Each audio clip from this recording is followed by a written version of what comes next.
Ragupati Raghava Raja Rama. Radhe Radhe. Welcome to Krishna Bhakti Ras 7. Today I shall share with you a very sweet story about Lord Ram and his devotee. This is a true story. This devotee of Lord Ram lived in Ayodhya, in a small house on the upper floor. On the lower floor lived a man who did not believe in God. He did not believe in spirituality, religion. He just believed in enjoying life. He believed in indulging in his senses. And as we know, our senses are never satisfied, are they? The more we feed them, the more they demand from us.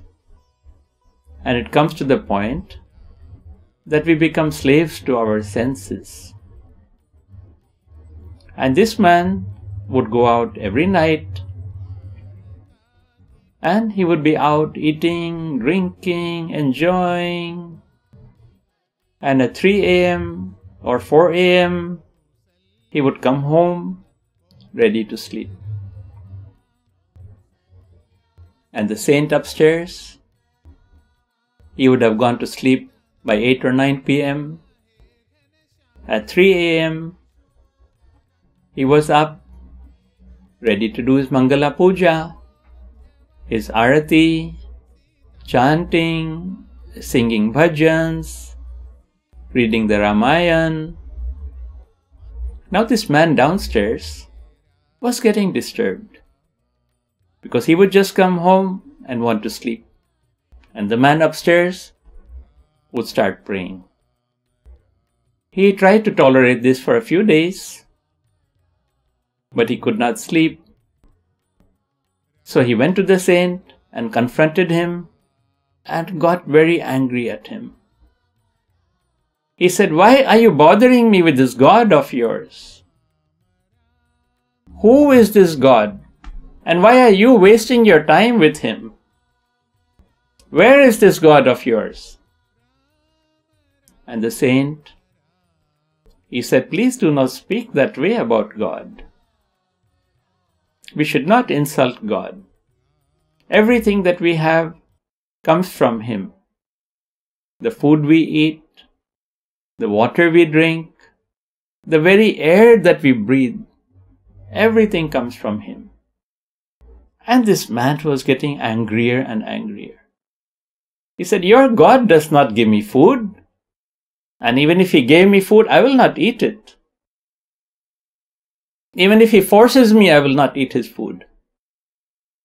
So they kept arguing for a while.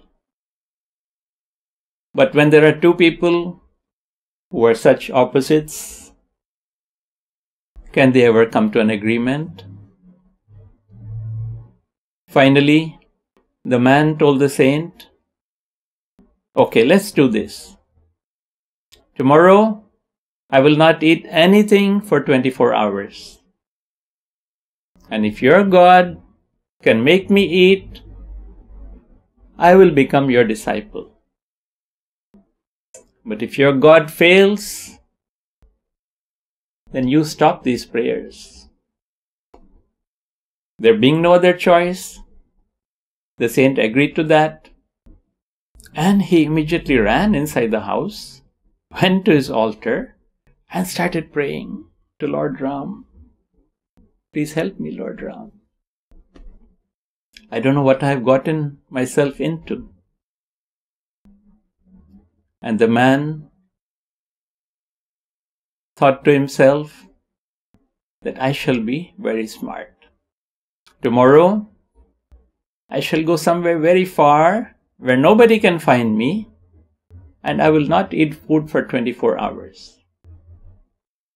So early the next morning, he went to the jungle. He went deep inside the jungle. He found an isolated tree climbed up on it, and went and sat in one of the upper branches. And he thought to himself, I'm safe here. Let me see how that God is going to feed me up here on this tree. And after a few hours, he saw some caravans coming towards the tree. There were some traders who used to go town to town, carry a lot of goods in their caravans, and sell it. And they decided to come to that jungle and spend the night there and move on the next morning. Somehow, they decided to make a camp right under that very tree where that man was sitting. And this man was looking from up. He says, what's happening here? Maybe the saint was right after all. But he sat quietly. And the traders, they unpacked, they put up a kitchen, cooked some food, and they were about to eat their food when they saw some bandits in the distance. They were afraid. They were sure that those bandits were coming to steal all their goods. So they immediately packed up and left from there. But of course, they left the food behind. There was no time to pack that. A few minutes later, the bandits arrived there. They saw that the traders were gone and wanted to follow them and catch up with them. Then one of the bandits told the chief, Chief, can we please eat first? We're really hungry. We have not eaten for 2 days now. But the chief was thinking to himself. He said, how come in the middle of this jungle, there's such a sumptuous feast cooked here? I'm sure the one who has cooked it has poisoned it so that we will all die. And he started looking around and he started shouting, who has cooked this food? Show yourself to me. Come out right now. And so saying, he started firing a few shots into the trees. Now this man sitting up in the tree was shaking with fear. And the branch he was sitting on started shaking. And the chief spotted him. He said, come down now. The man came down. And the chief was sure that he must have cooked this food. So he asked him to eat it. And the man said, no, chief, I don't want to eat this food. Remember, the man had promised he will not eat for 24 hours, even if God forced him to eat it. And when he said no, the chief was even more suspicious. He said, for sure this man is the one.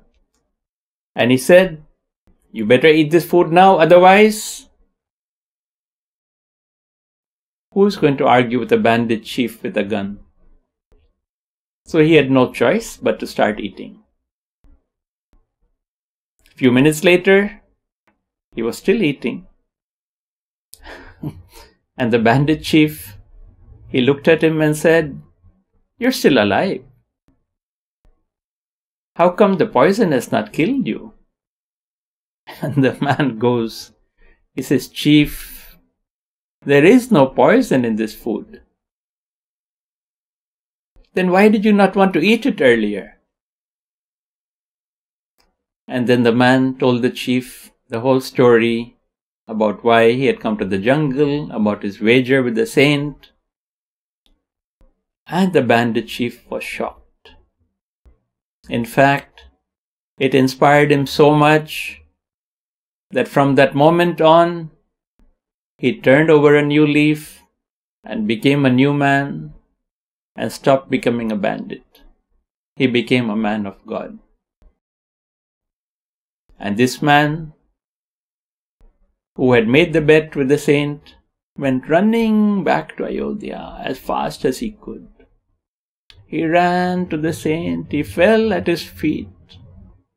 "Forgive me," he said. "I believe in you, I believe in your God. Please initiate me and make me your disciple."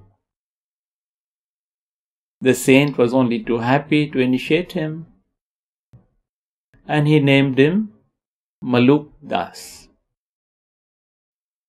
And if you look up, Maluk Das became a very, very well-known devotee of Lord Ram in the years to come. This story reminds us that God is omnipotent, He is omnipresent, He is all around us. We know that. But oftentimes, we get busy in our day-to-day activities and we forget this. But He does not. He is there. He is a loving Father who is watching us and watching our every move and every action. He has given us free will and free choice. The choice is simple: Maya or Krishna.